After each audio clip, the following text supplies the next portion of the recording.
ভূমিকা নিম্নলিখিত ছোট বইটিতে নবুয়তের উদ্দেশ্যের কিছু দিক আলোচনা করা হয়েছে। এই আলোচনাটি পবিত্র কুরআনের দ্বিতীয় সূরা আল বাকারার 151-152 আয়াতের উপর ভিত্তি করে তৈরি। যেমন আমি তোমাদের মধ্য থেকে একজন রাসূল প্রেরণ করেছি, যিনি তোমাদের কাছে আমার আয়াতসমূহ পাঠ করেন, তোমাদের পবিত্র করেন, তোমাদের কিতাব ও হিকমত শিক্ষা দেন এবং তোমাদের এমন কিছু শিক্ষা দেন যা তোমরা জানতে না। অতএব আমাকে স্মরণ করো, আমিও তোমাদের স্মরণ করব। আমার কৃতজ্ঞতা প্রকাশ করো, আমার অকৃতজ্ঞ হজো না। আলোচ্য শিক্ষাগুলি বাস্তবায়ন করা একজন মুসলিমকে ইতিবাচক বৈশিষ্ট্য গ্রহণে সহায়তা করবে। ইতিবাচক বৈশিষ্ট্য গ্রহণ করলে মন ও দেহের শান্তি ফিরে আসে। দ্বিতীয় অধ্যায় আল বাকারা আয়াত 151-152। যেমন আমি তোমাদের মধ্য থেকে একজন রাসূল প্রেরণ করেছি, যিনি তোমাদের কাছে আমার আযাতসমূহ পাঠ করেন, তোমাদের পবিত্র করেন, তোমাদের কিতাব ও হিকমত শিক্ষা দেন এবং তোমাদের এমন কিছু শিক্ষা দেন যা তোমরা জানতে না। অতএব আমাকে স্মরণ করো, আমিও তোমাদের স্মরণ করব। আমার কৃতজ্ঞতা প্রকাশ করো, আমার অকৃতজ্ঞ হজো না। আল্লাহ তাআলা মক্কার অমুসলিমদের এই গুরুত্বপূর্ণ সত্যের কথা স্মরণ করিয়ে দিচ্ছেন যে নবী মুহাম্মদ সাল্লাল্লাহু আলাইহি ওয়াসাল্লাম নবুয়াতের ঘোষণার পূর্বে 4 বছর তাদের মধ্যে কাটিয়েছিলেন এবং তাই তিনি তাদের কাছে অপরিচিত ছিলেন না। 2 সূরা আল বাকারা আয়াত 151। যেমন আমি তোমাদের মধ্য থেকে একজন রাসূল প্রেরণ করেছি। তারা তাদের সমাজের মধ্যে তাকে বিশ্বস্ত ও সৎ ব্যক্তি হিসেবে উল্লেখ করত এবং সর্বদা তার অতুলনীয় চরিত্রের প্রশংসা করত। এটাই তার বাণী গ্রহণের জন্য যথেষ্ট কারণ ছিল।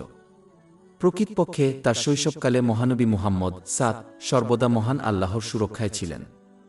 মহান আল্লাহ তাকে জাহেলিয়াতের যুগে অর্থাৎ ইসলামের পূর্ববর্তী সময়ে যেসব মন্দ কাজ ছড়িয়ে পড়েছিল তা থেকে রক্ষা করেছিলেন।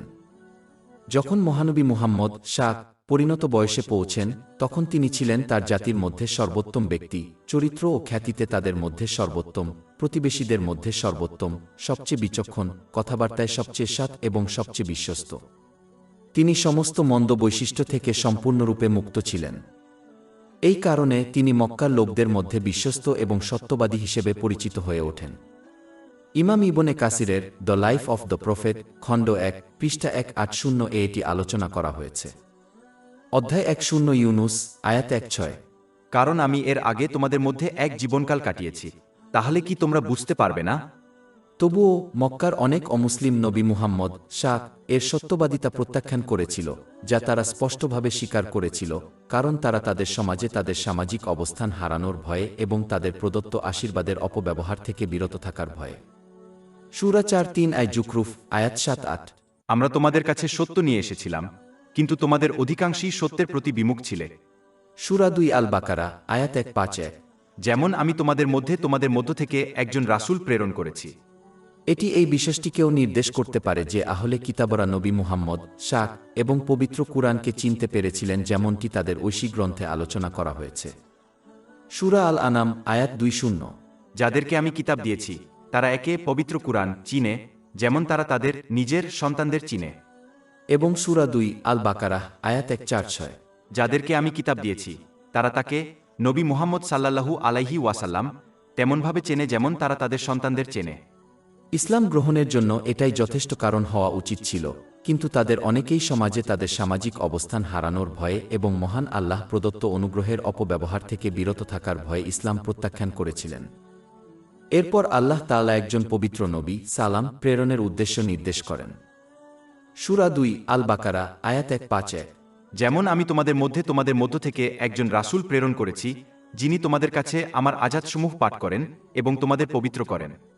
নিজের নিয়তকে শুদ্ধ করার প্রক্রিয়া, যাতে তারা কেবল মহান আল্লাহকে সন্তুষ্ট করার জন্য কাজ করে, নিজের কথা শুদ্ধ করে, যাতে তারা কেবল ভালো কথা বলে অথবা নীরব থাকে, এবং নিজের কাজকে শুদ্ধ করে, যাতে তারা প্রদত্ত আশীর্বাদগুলিকে এমনভাবে ব্যবহার করে যা ইসলামী শিক্ষায় বর্ণিত, যেমনটি মহান আল্লাহকে সন্তুষ্ট করে, কেবল তখনই সম্ভব যখন কেউ ইসলামী শিক্ষা শেখে এবং তার উপর আমল করে। কেবল এমন ভাষায় পবিত্র কুরআন তেলাওয়াত শোনা যায় যা সে বোঝে না। কেবল যখন কেউ এইভাবে তার মন ও শরীরকে শুদ্ধ করে, তখনই সে উভয় জগতেই মানসিক ও শারীরিক শান্তি অর্জন করতে পারবে। অধ্যায় 1-6 আন নাহল আয়াত 9-7। যে কেউ সৎকর্ম করে, পুরুষ হোক বা নারী, মুমিন অবস্থায়, আমি অবশ্যই তাকে পবিত্র জীবন দান করব এবং অবশ্যই তাদেরকে তাদের সর্বোত্তম কর্মের প্রতিদান দেব যা তারা করত। সূরা 2 আল বাকারা আয়াত 151। তোমাদের কাছে আমার আযাতসমূহ তেলাওয়াত করছি, তোমাদের পবিত্র করছি এবং তোমাদের কিতাব শিক্ষা দিচ্ছি। এই বইটি সেই আইন ও আচরণবিধির কথা উল্লেখ করতে পারে যা সমাজের প্রতিটি সদস্যকে মেনে চলতে হবে যাতে সমাজে মানসিক শান্তি ও ন্যায়বিচার ছড়িয়ে পড়ে। মানবসৃষ্ট আইন ও আচরণবিধির সমস্যা হল যে একদল লোককে অন্য দলের চেয়ে বেশি প্রাধান্য দিয়ে তারা সর্বদা পক্ষপাতদুষ্ট থাকবে। উদাহরণস্বরূপ, সমাজের দরিদ্র সদস্যদের চেয়ে ধনীদের প্রাধান্য দেওয়া হয়। 151 নং আয়াতে ঐশ্বরিক আচরণবিধি সঠিকভাবে বাস্তবায়নের একটি দিককে প্রজ্ঞা হিসেবে উল্লেখ করা হয়েছে। দ্বিতীয় অধ্যায় আল বাকারাহ 151 নং আয়াত। তোমাদের কাছে আমার আযাতসমূহ তেলাওয়াত করছি, তোমাদের পবিত্র করছি এবং তোমাদের কিতাব ও হিকমত শিক্ষা দিচ্ছি। জ্ঞান একজন ব্যক্তিকে শেখায় যে কিভাবে তার জ্ঞান সঠিকভাবে ব্যবহার করতে হয় যাতে সে নিজের এবং উভয় জগতের অন্যদের উপকার করতে পারে। জ্ঞান অত্যন্ত গুরুত্বপূর্ণ কারণ যে কোনো জ্ঞান বা আচরণবিধিকে খারাপ উদ্দেশ্যে ব্যবহার করা যেতে পারে। উদাহরণস্বরূপ, বিজ্ঞানকে অন্যদের উপকারের জন্য সঠিকভাবে ব্যবহার করা যেতে পারে, যেমন ওষুধ তৈরি করা, অথবা মানুষের ক্ষতি করার জন্য অপব্যবহার করা যেতে পারে, যেমন অস্ত্র তৈরি করা। এই জ্ঞান উদারতা, ধৈর্য এবং কৃতজ্ঞতার মতো ভালো নৈতিকতা এবং বৈশিষ্ট্যের আকার ধারণ করতে পারে, যাতে তারা তাদের জীবনে তাদের প্রদত্ত আচরণবিধি সঠিকভাবে প্রয়োগ করার জন্য উৎসাহিত হয়। এছাড়াও 151 আয়াতে যেমন ইঙ্গিত করা হয়েছে, যেহেতু মানুষের মানসিক ও শারীরিক অবস্থার পাশাপাশি সমাজের অভ্যন্তরীণ সমস্যাগুলি মোকাবেলা করার ক্ষেত্রে মানুষের জ্ঞান অত্যন্ত সীমিত, তাই একমাত্র যিনি একটি সম্পূর্ণ আচরণবিধি প্রদান করতে পারেন যা মানুষের প্রকৃতির জন্য নিখুঁতভাবে তৈরি করা হয়েছে এবং সর্বোত্তম ফলাফল অর্জনের জন্য সমাজের মধ্যে সকল ধরনের সমস্যা সংশোধন করে, তিনি হলেন সর্বজ্ঞ অর্থাৎ মহান আল্লাহ।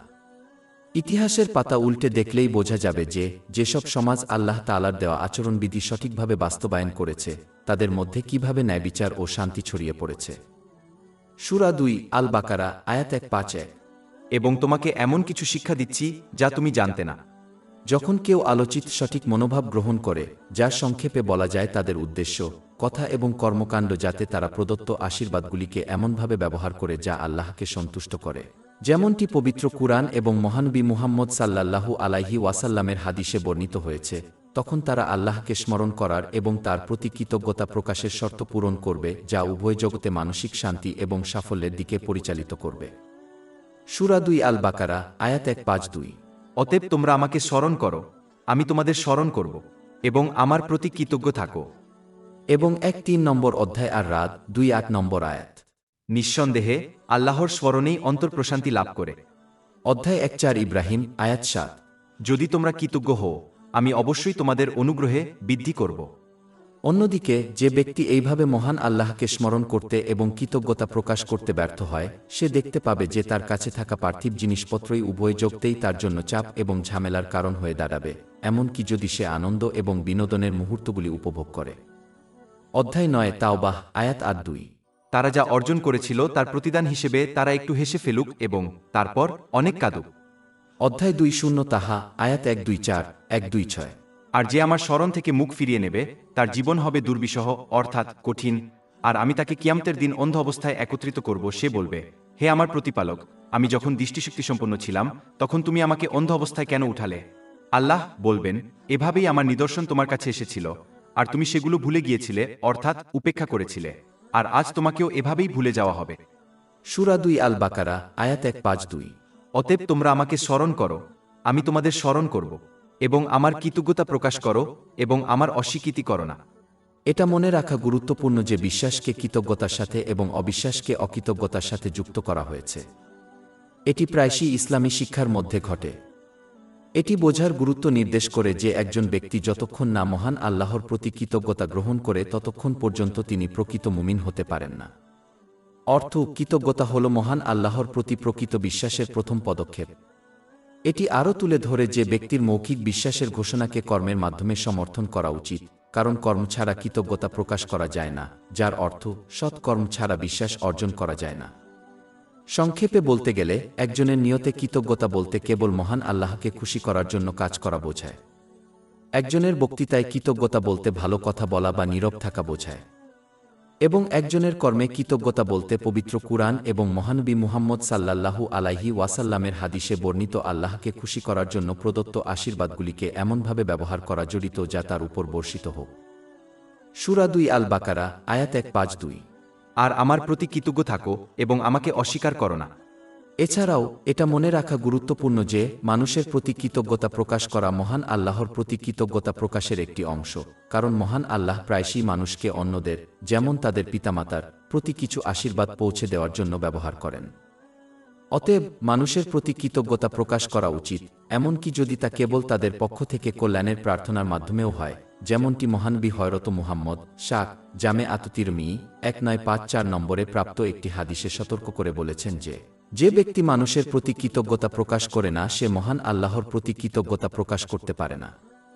পরিশেষে ঠিক যেমন একজন জ্ঞানী রোগী তার ডাক্তারের পরামর্শ গ্রহণ করে এবং তার উপর কাজ করে জেনে যে এটি তাদের মানসিক ও শারীরিক সুস্থতার জন্য সর্বোত্তম, যদিও তাদের তিক্ত ওষুধ এবং কঠোর খাদ্য পরিকল্পনা দেওয়া হয়, তেমনি একজন মুসলিমের উচিত আল্লাহকে স্মরণ করার এবং তার প্রতি কৃতজ্ঞতা প্রকাশ করার চেষ্টা করা যাতে তারা উভয় যোগতেই একটি সুস্থ মানসিক ও শারীরিক অবস্থা অর্জন করতে পারে, এমনকি যদি এই আচরণ কখনো কখনো তাদের পার্থিব আকাঙ্ক্ষার বিরোধিতা করে।